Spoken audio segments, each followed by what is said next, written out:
Welcome to Speaking Prowess. Are you ready to supercharge your communication skills and achieve unstoppable success? You're in the right place. Join Sifu Rafael, visionary founder and world-renowned master instructor, as he transforms leaders into powerful communicators.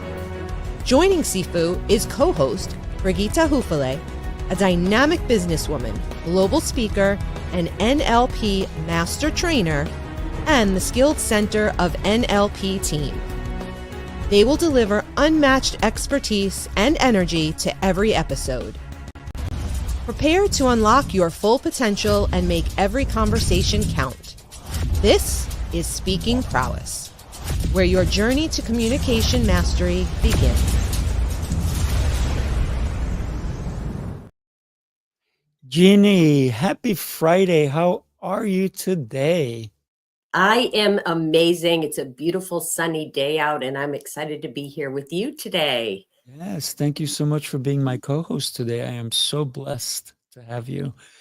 But we have two exceptional people joining us as well. Let's go ahead and bring them on.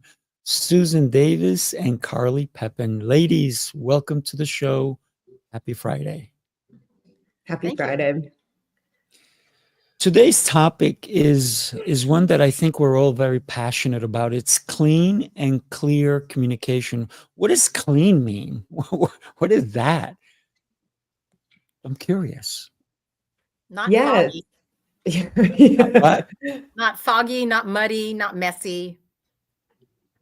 Yeah, definitely the clarity in the communication. So being able to articulate what you're wanting to share to the audience around you. And also it's wisdom to understand your audience as well. You know, when you have that opportunity and you're speaking in a crowd, so you know, sometimes they have certain lingo, different language. So that's also quite interesting as well. Yeah, clean communication is so important, to be to the point and to read those minimal cues of others. Mm-hmm. Yeah. I love what Susan said Further about. on that. Go ahead, If go you're for going it. really clean, I'm thinking we should actually start to lead in the direction where we stop using so many curse words. Boom. Love it. Mhm. I love when you talked about muddy and all that stuff, because, and I want to get to the curse words because I am such a proponent of using better words. When we think about people having muddy communication, and a lot of this clean and clear communication is not one that we're having with ourselves, because we're fooling ourselves sometimes into thinking we're no good, we're not worthy, and we even curse ourselves sometimes. So yes, I don't curse, and if anybody sees me curse, they're like, who are you? It's not the way that we can truly express ourselves. It's a way of expressing oneself when one lacks the proper word, I believe. Well, I want to touch on that just for a moment. I spent a lot of time out in Silicon Valley with startups, and they like to use the word authentic, and that I'm just being authentic. And I'm just wanting to make that more clean for them to understand that, because my whole background is energy medicine based on vibration and frequency. So if you're using words that lower your vibration, then you're not going to be in a state of physical manifestation. So if they start to understand and interpret what those words actually mean and how they're not helping them, then perhaps we can lead a little bit better. Love it. Love it. I'm going to have a completely different perception on this one. This is why we're here. This is a beautiful conversation. I also work with a lot of, I work a lot in the construction industry as well. So with a lot of individuals in the construction industry, and it is a little bit rougher around the edges. So there is a dynamic where there is a lot more swearing, a lot more use of that language. And I actually find that it makes them more comfortable when I am able to engage with them. So they're not feeling like awkward or weird or out of place, right? They just feel normal. So that's been actually really helpful in that dynamic. Also, I don't know if anyone's ever watched this, but when we talk about vibration, it's a really, really funny video by by Osho, and he is just kind of spiritual teacher, spiritual guru that's been out there. But he talks about the F word, and it's hysterical if you watch it, because he talks about how to utilize it in these different ways, and just trying to shift the perception that we make the world what we would love to make it, just based on what we perceive. And yeah, like I said, if I'm in front of kids and certain audiences, like my mouth is just very clean. But like when I'm in my construction crowd, I'm like, let's go, guys. Like, it's on. Yeah. And I love both of your perspectives, because for me, I get both sides of it. And I'm from Boston, where swearing is just something that is quite, it's everywhere. I live in Charlotte, North Carolina now, but it's meeting them where they are in their language and in their communication, just like in international with the different languages that they speak. That happens to be the construction language. And so you're meeting them where you're at. I love this conversation. Absolutely. Well, I'm also in the construction because I have a wood shop, right? I build high custom woodworking, furniture, and so forth. And I am encountered by people who curse all the time. And I can socialize with them, but I don't have to use the same language they do. Right. So for me, that's a little different.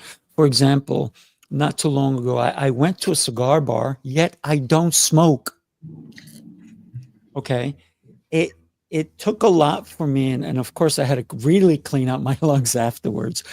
But I went because of the people that invited me. And while I was there, they kept insisting that I smoke one. And I didn't. One guy even said, I'm going to go and buy you the most expensive cigar in this place. And this was a very high classy place. You could not, it was not just one of those cigar bars where you walk in, you had to pay a cover charge to walk in. I think it was $20 a person. And everything was not cheap in this place. So he wanted to give me this super, and he even took me into, he goes, come walk with me. I walk in, pick anything. I'm like, I'm good. And he insisted and he insisted. He actually bought it. He had the guy cut it. And then we go back and we joined with other people. And he's like, now smoke it. I said, I never agreed to it. I said, I'm here because I enjoy your company. I said, but why don't you enjoy it? Right? Same thing if somebody's cursing. That doesn't mean I have to play along, but I'm going to be there. I'm going to laugh with them. I'll tell them jokes. I'll listen to their jokes. But it's just a different frame of mind. And don't get me wrong, when I was younger, I used to curse. And then one day it clicked for me. I said to myself,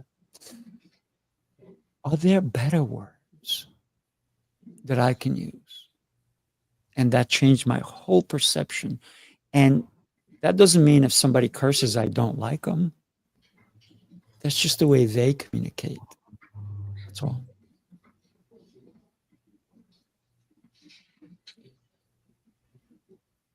Crickets sometimes talk.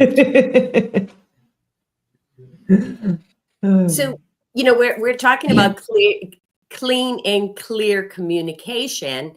And for me, it really starts with listening. And in listening to the other person, not hearing, two different things, listening for their tonality. Are they leaning in, they leaning out, or if I'm on the phone, how are they communicating with me, and asking those very important clarifying questions, because I don't want to assume anything, right? And asking those clear and clean questions so that I can actually understand and then relate, not respond, relate. Yeah, I teach active listening with my entrepreneurs. So the entrepreneur, is juggling a lot of things. But if you're not practicing active listening, which is what you're describing, on a regular basis, then they don't know what's going on in their own business. They're assuming a lot. And the active listening is not just about the business, it's about relationships and building and bridging the relationships with those people that are supporting you.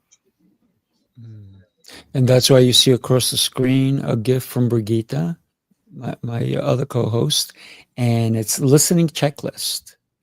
You go to brigittehoferle.com and you get that cool checklist.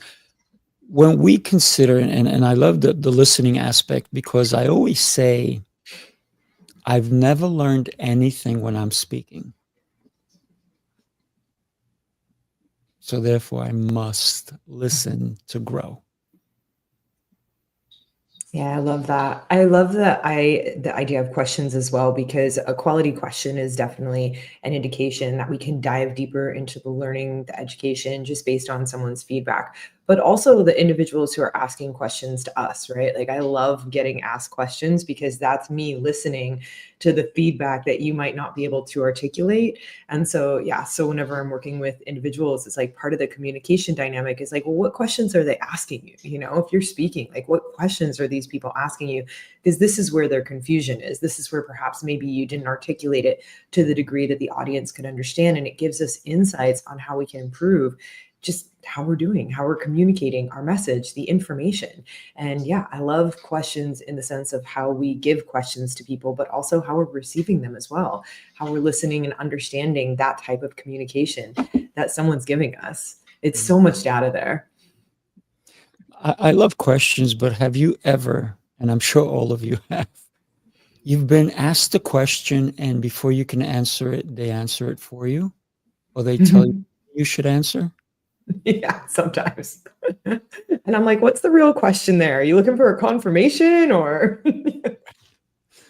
One of my brothers, he's an incredible human being, but whenever he calls me, I know that he just called to talk, not listen. And so many times, one day he's talking and talking and talking, and I'm not saying a word.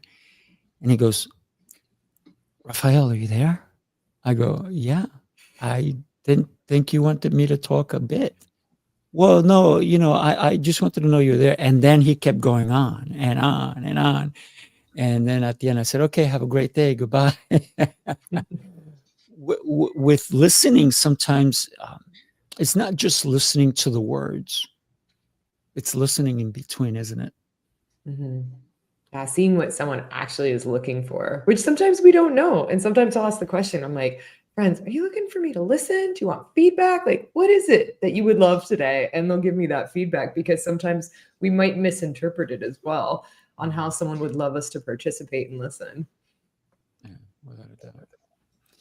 Yeah. Active listening is probably something that needs to be taught more in school, because usually it's perfect when you look at Snoopy and Charlie Brown's teachers talking, and that's usually how people are truly listening. Want, want, want, want, want, want. But active listening is a skill that many people never learn. Can I ask you all to give me your opinion on how we can start to teach even our own children about active listening, or even our kids' neighbors, anybody that we come in contact with? Well, I think it starts with your biology. So a lot of times listening is difficult if you're anxious or you're worried. And a lot of those times it just simply means you're stressed. So my background is stress reduction. So if you look at the actual components, the three deficiencies that are associated with stress and all known disease are lack of water, lack of oxygen, and lack of magnesium. So I think we should start there with the biology, allowing the body to calm down so that you can listen actively and you can respond with more cohesion or with better choices. So that's where I'd like to start. The formula for water is you take your body weight in pounds, you divide that number in half. That's the minimum amount of ounces of water that you need a day. So if you really want it to be a structured water, or living water, then I would add coconut water to it. So if you're not drinking that much water a day, which I know you are, Sifu, but it's, most people don't. They're drinking other things that are dehydrating them, which is causing lack of communication between the cells. And if we're talking about communication, that's why I say we should start with biology. Getting some clear cell communication. And we're not talking cell phone cell communication either. Correct. Yeah. So when I'm working with I'll drink to that. Definitely. So yeah, when I'm working with individuals, what I love to focus on to help them with communication is really an in-depth understanding of how to understand what's valuable and important to other people. Because the reality is, we see this in kids, but it's also the same with adults. Like you said, the Charlie Brown example, the wah, wah, wah. So anytime we're listening, connected with someone who is not actually fulfilling what's uniquely valuable or purpose to us, it sounds like that in our head. And we just black it out and we totally disconnect, And we have a joke with my family because my brother-in-law is a lawyer. He's hysterical and he'll start talking about something in depth. And my sister will go, he's speaking lawyer again. And it's not that it's not important, but it's just that it's so not in alignment with what's valuable to her or what my values are that we just disconnect from it, right? And what's really funny is this isn't a good thing or bad thing, but if we can understand this to a greater degree, we can learn how to connect and communicate. So just for example, with my brother-in-law, like I love business. And so I may not like the law side, but I love business. So I'll dive in as soon as he's talking about the law side and incorporate business components and dynamics. And then all of a sudden we're really engaged in a conversation, right? But part of that is me really getting to know what's valuable to the other person by paying attention to what they love to talk about the most. Because that's the thing about communication is that everyone's going to be communicating with us what's most important to them, what's most valuable. And if you listen to that, you can really engage in a greater degree of conversation, be more relatable to the individual in front of you. Because we are very transparent as human beings. We might think we're mysteries, but yeah, if I just sit down in a natural conversation with any of you guys and anyone on this planet, and I just start talking, you'll naturally bring up what's purposeful and meaningful to you. And listening to that really gives you an opportunity to engage in more meaningful conversations, but also see if there's alignment for something else, because we might have alignment for other things in life that we can do just based on understanding what's important to people. I love that. I love the value-based, and Sifu knew that I would, because I'm a certified trainer in personality science based on values. And my son does not listen to me when I speak in my value. When I speak to his values, he's like right there and listening to me. And I have helped him and his girlfriend have a little bit better communication because they're completely different. That's amazing. Yeah. Once they get that alignment, the communication increases. Yeah. That's cool. Yeah. Well, one of the things I think about having a clean and clear communication is asking for clarity. Sometimes we may also, that word that makes a fool out of us, starts with an A. We need clarity sometimes because you've all been in a room of a speaker, and if you asked different people, what did he say? What did she say? And everybody has a different idea or concept of what was said. It's maybe because it wasn't clear enough. And so sometimes we need to ask for clarification. A lot of times when I teach someone something, I ask them to repeat it back to me. I proved this the other day. I did a race with a bunch of teenagers. And I said, these are the rules. This is what you have to do. Ready? I didn't ask for clarification. I did this on purpose. Go. Some of them got it right. Some of them messed it up. Nobody except for one kid was able to do it right. Okay, let's do it again. And I gave different instructions. I didn't ask for clarity. And they messed it up. I did a third race, same thing, different instructions. They all messed it up. So on the fourth one, I said, okay, this is it. And I repeated it. And I said, before you, because they're all ready to go. And I said, before you go, raise your hand if you know what I mean. And they all messed it up before. And every one of them put their hands up. I said, okay, go. And they went, and they messed it up again. And so for the 5th time, and I kept doing this until actually everybody, it must have been like 12 times. These kids were exhausted, but it was so much fun. The parents were watching. The parents are laughing so hard. And what wound up happening is by the 6th time I said, before you go, and they raised their hand again, they know exactly what to do, yet they didn't do it right. I said, do me a favor. Tell me what I just told you. And I went one by one. And would you believe they all said exactly what I said to them? And I said, ready, go. They still messed it up. They still messed up the race. And so it kept going on and on and on until, and I would every single time say it again. And then the last one I said, you have to say it to me twice. So they said it one time, I went through everybody, and then I came back and they said it again. And that was the time that they all got it right. Big applause. They were happy, exhausted. But it just teaches that when we think we know, we need clarification. Yeah. That was my little test. So much fun. So much fun. Maybe not so much for the kids. Oh no, they had fun. Such a great learning experience, not only for them, but for you too. Like, okay, and how the different people connect and communicate and what they hear and what they delete in that communication. My husband and I'm I listening to background noise. Anybody have anything on? I don't. we do not. Anybody's? I'm going to mute us all just for a quick second.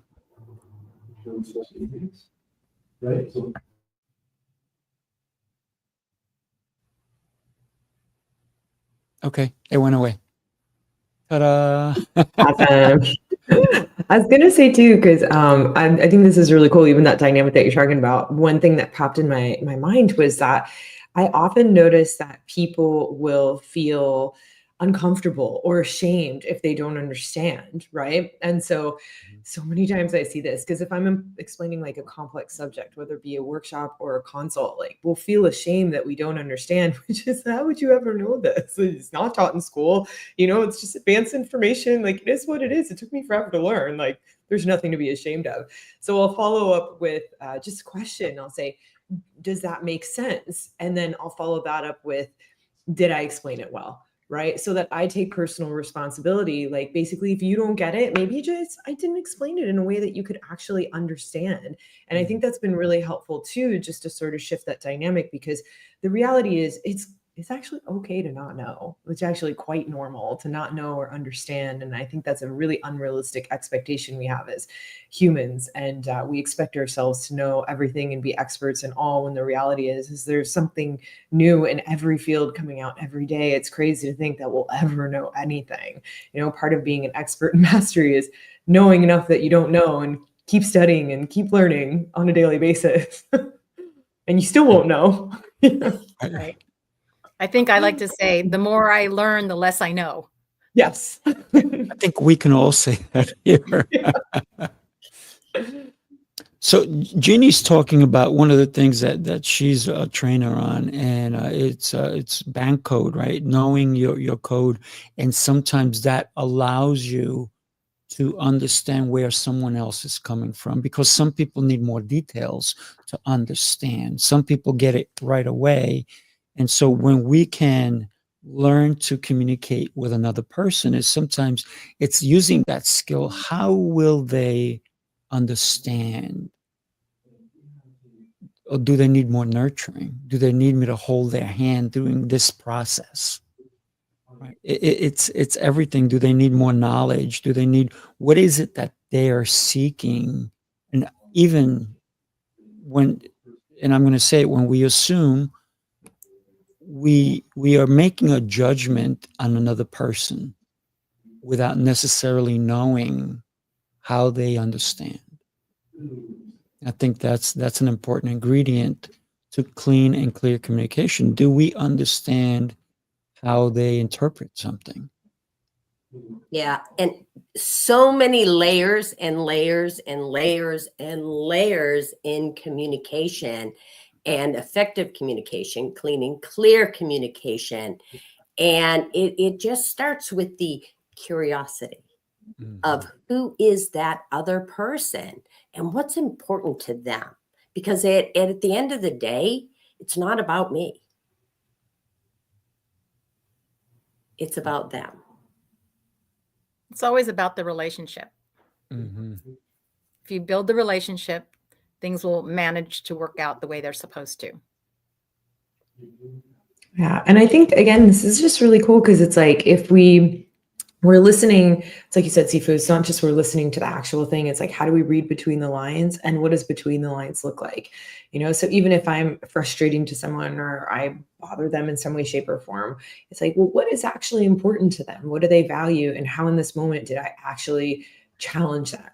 Because you see this with our families mostly all the time, right? Sometimes even I'll be in a podcast and I'll sometimes get emails and stuff where people are like, best information ever. And sometimes they're like, you should not be doing what you do, right? You get both sides. But then I'll go and I'll look at their websites and I'll be like, I see the thing that I said. One of my core values, one of my core beliefs, one of the core things that I teach actually goes against everything they do. And I'm like, wow, that's quite interesting. So it makes sense how challenging I would be to them, right? And as opposed to just being like, my way is the right way, right? All roads lead to Rome. Like, it's okay. It's like, okay, cool. Like, you have yours, I have mine. Like, I don't need to fight with you on this. But the more that we can understand and connect with individuals and understand, again, like, what is important to them? Why am I frustrating them in this moment? Like, what have I challenged in their values and their purpose in their life? And see that when I support them, it's like you said with your son, Jeanne, it's like the moment you talk about the values, they open up, they connect, they want to be there, they want to spend more time with you. Like, it's a really cool dynamic when you really, really know people. Like, you can really get them to open up and help them to transform and shifts. And sometimes too, when we talk about communication, I would say it's also like how we communicate, and not to have the unrealistic expectation that we're always going to be that person, that I'm always going to be the person who's going to pay attention and be open and nice and kind, because I also have purpose and values. I might be getting on a podcast like this in 5 minutes and I don't have time to slow down with you. I love you and I don't have time. And I might get a little frustrated if you take away that time, so I can't sit down and prepare, right? So it's also understanding that our communication also will shift depending on our own values and our own purpose, and not to have unrealistic expectations on ourselves to just be like top communicators all the time. We're just human too. Yes. Yeah. I love that. I love that.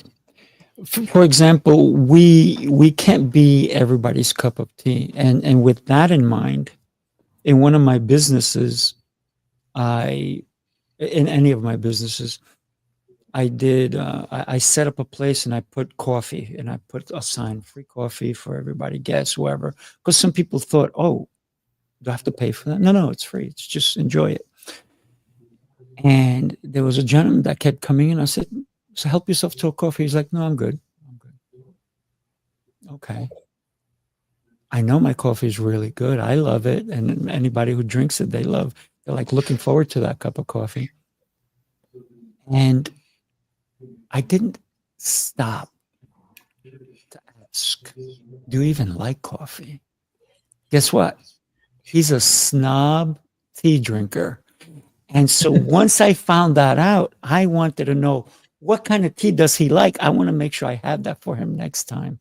But if I did not take the time to eventually inquire, what is it that about my coffee he doesn't like? I didn't know he never in his whole life ever drank coffee, and he loves tea. So sometimes, yeah, we're not everybody's cup of coffee or cup of tea or whatever it is. And then I also found out some people don't even drink coffee or tea. I met a gentleman who doesn't like anything hot, even in the winter. Like, ooh, I need something hot. So, Yeah. but we don't know unless we inquire, right? We ask the questions. Yeah. And that brings me to one of the things growing up with my kids was nothing has meaning except the meaning I give it. And instead of thinking, oh, he just doesn't like my coffee, you asked the question. Because a lot of times we add meaning to things and it has nothing to do with us. And if we would just go in and ask a few questions, we would understand, oh, okay, they drink tea. Fantastic. I think that's really beautiful. I love that example. I love the examples you're giving. It's funny because it is the assumptions we make, and I see this a lot when we're entrepreneurs. Is we take everything so personally. You know, it takes a while to get out of the state where it's like it's not about you. Like everyone has whatever they're going through. Like it's really not about you. And when we take us out of the equation and just focus on the task at hand, the thing at hand, like basically we're removing all the emotion from it. And then we're not stuck in our brain. There's not all this noise of, did I do something wrong? Did I do something right? Like, what is actually going on? And it's like, no, it's probably not about you. And even if it is about you, like, it's still about you and their perception. And someone out there loves you for doing the exact same thing that someone else hates you for doing, you know? And it just, again, it depends on what's truly important to them. So I love that because it's like, ask the questions. If the relationship is important to you, ask the question. If it's not important, you're not going to ask the questions. But if it is, ask the questions so you can really understand like the person, the individual in front of you. Because like you said, in that moment, it wasn't about your coffee. Just guy doesn't drink coffee. He just loves tea. Yeah. You made me think, I think it was Bette Midler who said, she was talking about herself. She goes, enough about me. What do you think about me?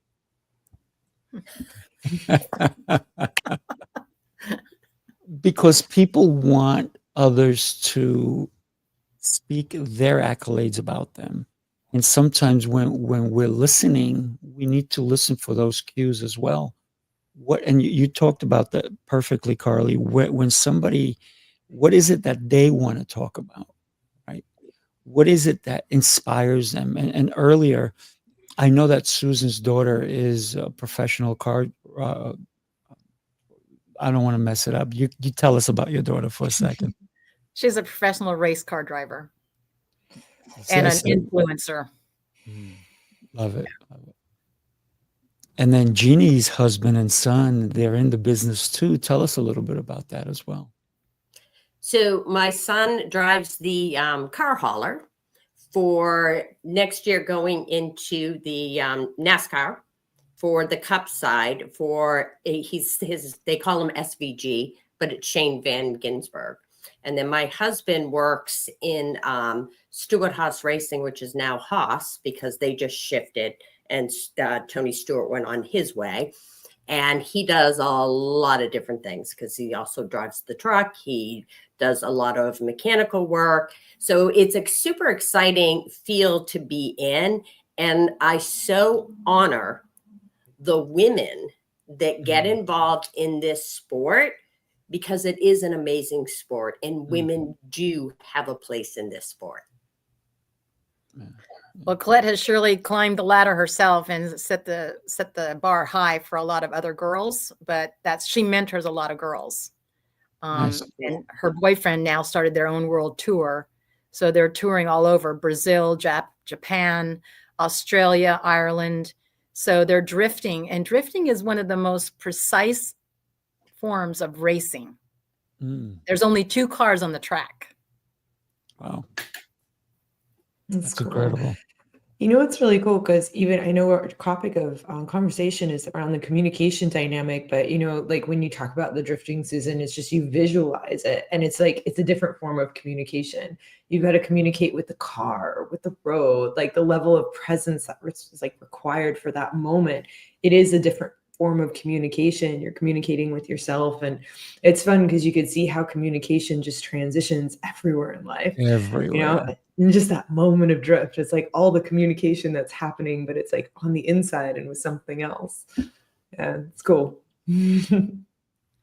Communication really touches every aspect of our lives, whether you know it or not. I still, the 9 to 5, if you ladies saw that movie. Why do I need speech lessons? I talk fine, right? And we perceive it to be okay. How many people are afraid to speak because they don't like the sound of their own voice? How many people won't get on a camera because they don't like the way they look? But meanwhile, I believe in God. He gave us the gifts that we have so we can share them with the world. So share them, but refine them. Refine them. Because for me, like I said, I own a wood shop as well. And for me, a piece of wood is a piece of wood until my hands get to it, until I put my tools to it, until I create something with it. Otherwise, a house is nothing but lumber until somebody with the skills put it together. That racing car is just metal and tires and rubber and fabric until somebody crafted it, until it spoke to them. Michelangelo created David, yet no one was willing to take that piece of marble because they saw something wrong with it. But he had the vision to see the beauty in it. It spoke to him. A piece of marble spoke, people. Listen carefully. You never know where your inspiration is coming from if you're not willing to listen. Yep. A piece of marble can speak to one of the greatest masterpieces in the world, or greatest masters who created a great masterpiece. So I like to, when I'm working and coaching CEOs and we're talking about communication, I always inspire them to start with their heart, to connect the heart energy first. So you must drop down from your thinking down into your heart where your passion lives. And if your passion is truly your passion, then it will help you in your communication, but first connect with the heart energy. If you do that before you ever go into any meeting or anything, then everything is going to come out the way it's supposed to.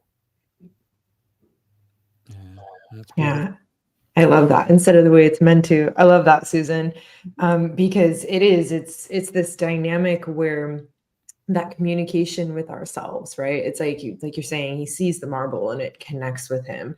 And we all have that inside of us. We all have that intuition. And the more that we practice really connecting with ourselves, our purpose, what's important to us, understanding that dynamic to such a degree, we start saying yes to it more. We start living a life that's more inspiring, and you'll connect with more of that inspiration, and that intuitive voice comes through, and you're able to hear it. You're able to listen to it. You're able to be the crazy Michelangelo that buys the marble that nobody else wants, and creating this masterpiece out of it. Like, you become that individual the more that you connect with your own inspiration and learn how to communicate with that.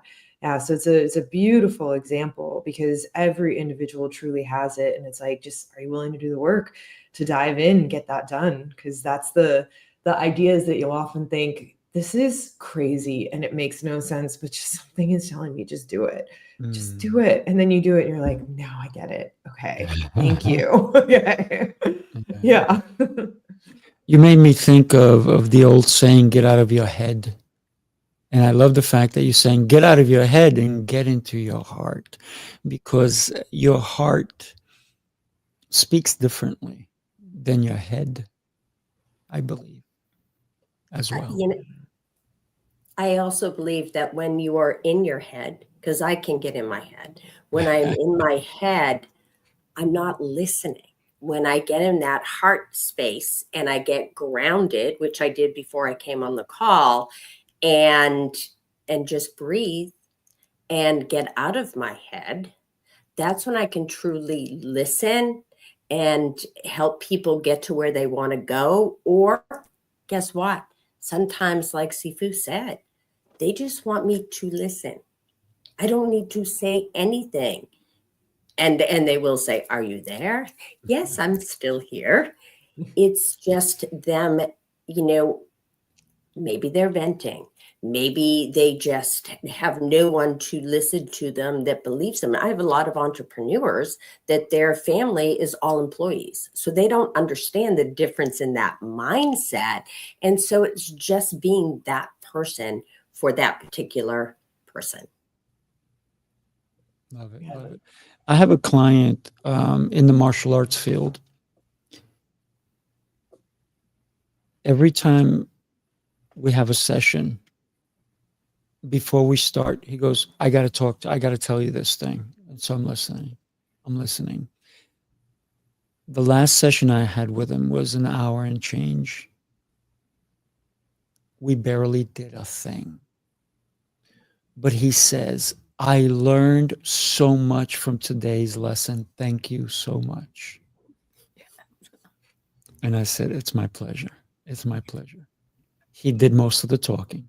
Yeah. But when I said something, I interjected where it needed to be so that it can fill that gap that he had, so that he can see his brilliance. And that's basically, we barely did any martial arts, right? But when I showed him a martial arts skill, he goes, that's what I was looking for. Now, let me tell you about this thing. Like, okay, I'm listening. That's really beautiful. And, you know, it reminds me as well as like just when we understand individuals' communication styles, right? So it's like everyone has a different communication style. And it sounds like the individual you're working with, Sifu, like that's what opened him up. That's what got him the insights. And I had a client who taught me this. Like, it's just, he's been working with him forever, super grateful. But I'm so used to going through these processes and these methods in certain ways to get you shift, and it works. And he was the first one who it just wasn't working with in that way. And I was like, I'm just gonna let him free flow, see what happens. It wound up that for me, it was just to let him go off on what seemed like a tangent, right? Had my mentor at the time heard one of these consultations, he would have been fuming, like, you're not supposed to do that. And I'm like, this is what it is. I'm going with what he's given me. And in those process, just ask little questions here and there, guide him slightly, and he would give me all the information necessary that normally would answer those questions anyways. And I just sit there and I take notes. And at the end, he knows it's going to happen. I summarize it. And every time he gets a tear of gratitude, a tear of inspiration. And it's like, I could never have imagined that dynamic unless I got stuck with someone who wasn't the normal communication style. And since him, it's like, okay, what is this person like? What is this client like? How's their communication? What do they love? How do they process? Right. And I think that's the fun thing about people is everyone does it so differently. And part of coaching is just, you just learn about people on a regular basis and you get to learn and see how different everyone is, which is so cool. So it's like that's why I love packages, by the way. I was like, you can't work with me without a package. Cause I'm like, I'm about to learn your communication style and that's going to take more than a session. Right. Yes, it'll take more than a session, guys. We're going to dive in and go deep, but it is that dynamic. It's like, once you get it and once you nail it, like people really flow. They're energized on a call. They have fun. You're going through traumatic stuff and challenges and they're still enjoying themselves, but it's because we connect with them in ways that they love, you know? So it's a valuable tool. It's a valuable investment. Mm-hmm. Mm-hmm. You know, life is not easy. But if we can give someone a hand, if we can assist when they're going through a struggle, that hand may come back at us and help us when we need it. But when we are only looking at, am I almost done with this person? Then we become a really bad coach, a mentor, a giver, because we're only worried about the time that I'm wasting. Now, I choose my clients. I choose who I work with. I have had plenty of people come and say, I'm like, you know what? I think we have a better client, a better connection for you here. Why don't you go see this person? I think you need their help more than my help. And sometimes we have to understand that as much as we want to communicate the way we can, they may not be willing to listen. And we're going to hurt them in the process. And we're hurting ourselves. So I always tell people, only work with the people that are going to speak the language that you speak, or you can speak their language. Can you, maybe you need an interpreter. Maybe you can still work with them, but is it going to be viable for both of you? And when we say win-win, it can be win-win because I'm getting paid and they're getting my services because I'm so amazing. No, I'm not that amazing. I'm no different than them. I bleed like they do. I just have different skills that they're looking for. That's my rant, and I'm good. I wanna thank you all for being here. What I want to do is give you all a chance to tell us about how someone can reach out to you and how you can share your expertise with them. Let's go ahead, Carly. I am going to put you up. Yeah, so they can go to my website, which is westcoastgrowthadvisors.com. And yeah, I love working with entrepreneurs, CEOs, helping them build, scale their businesses. We work on a lot of the vision component, a lot of the personal development component, just to make sure that they can experience and achieve that and fulfill their destiny. Love it. Love it. Thank you so much. And you, I got to tell you, I am thrilled that I got to know you. This is the second time we've had a conversation. Same. It's not going to be best. I know that. Thank you, Carly. Susan, you're up, my dear. So you can find me at susanperformance.com. My specialty is stress reduction. And I do that through a process of quantum healing and energy medicine. So if you're struggling with blockages that seem to keep reoccurring, then usually that is from an unconscious program. And I have the ability to help you discover the unconscious program, because if it were conscious, you would already fixed it.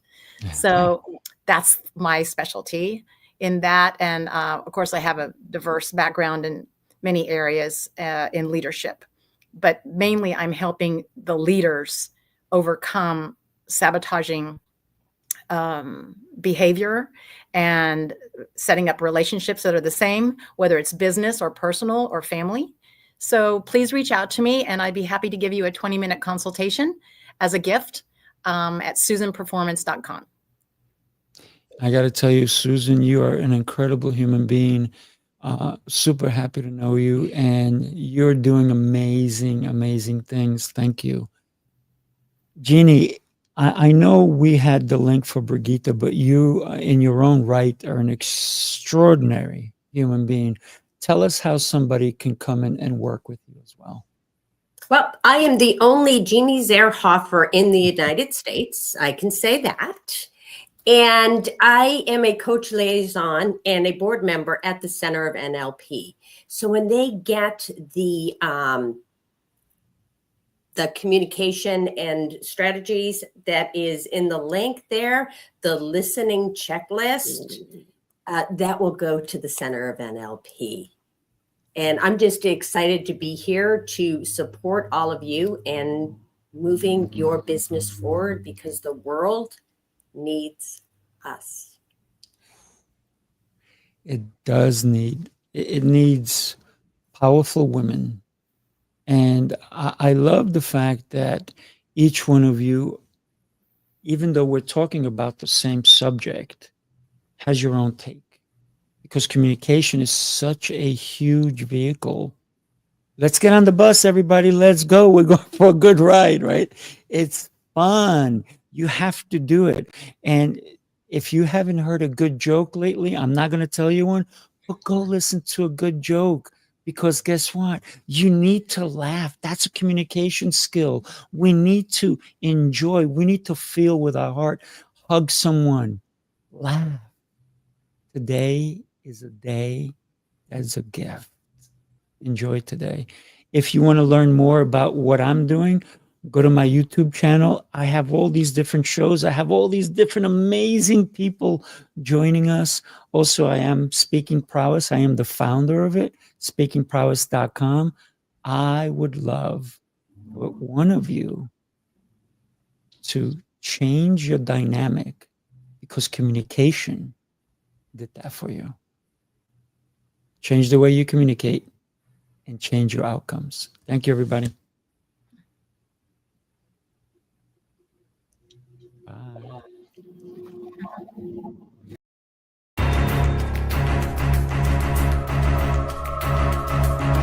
This is Speaking Prowess,